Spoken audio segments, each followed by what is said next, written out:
Bonjour à toutes et à tous. Juste derrière moi se déroule la séance plénière du Parlement. C'est pour ça que d'ailleurs que je ne parle pas trop fort. Bienvenue au journal télévisé du Parlement.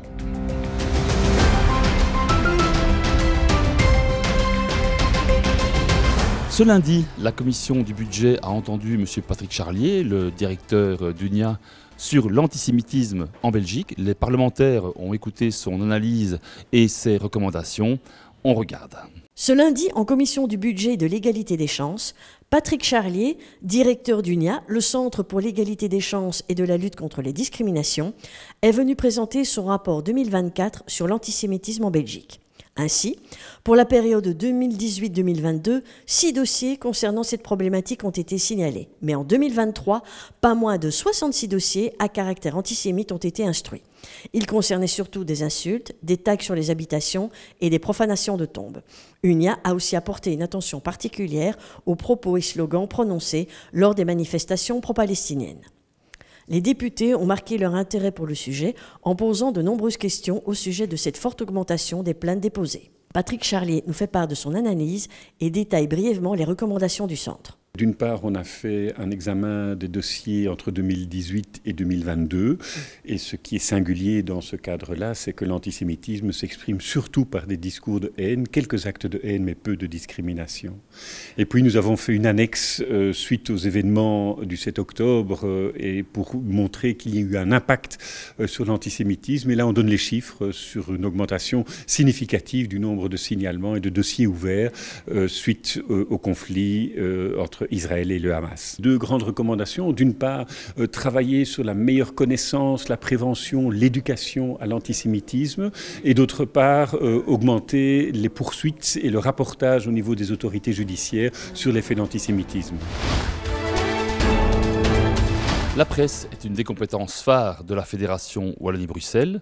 Le Parlement organise lui-même ses prix du journalisme chaque année. Cette année, les catégories récompensées étaient la presse radio et la presse Internet.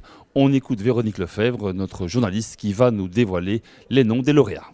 En séance plénière, le président Rudy Demotte et le président du jury Olivier Marois ont remis les prix du journalisme 2023 qui récompensaient cette année les catégories presse radio et presse Internet.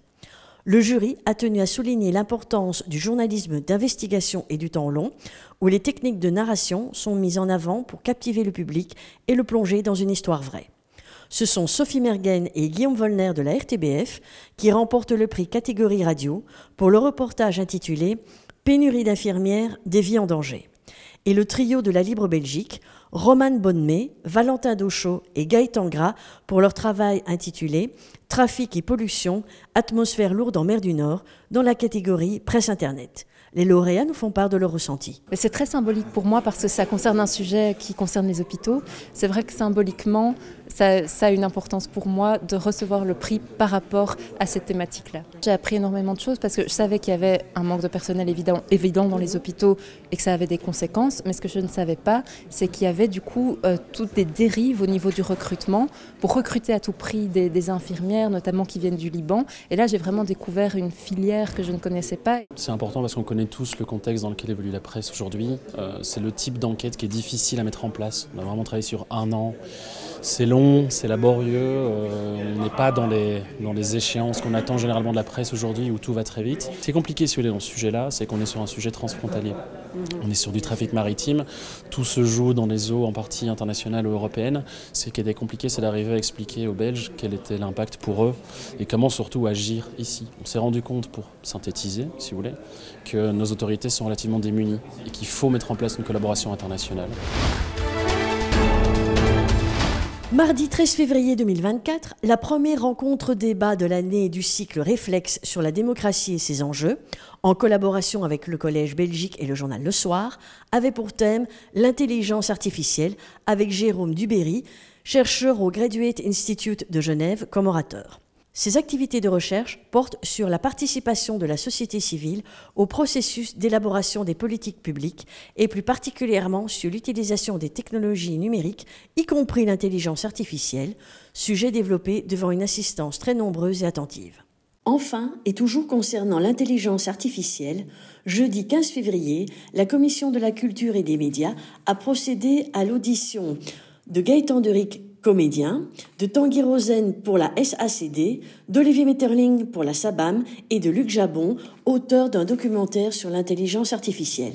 Ils ont attiré l'attention des députés sur l'importance de la vigilance concernant l'intelligence artificielle, notamment pour les droits d'auteur, le respect de la création artistique et la nécessité de transparence quant à son utilisation.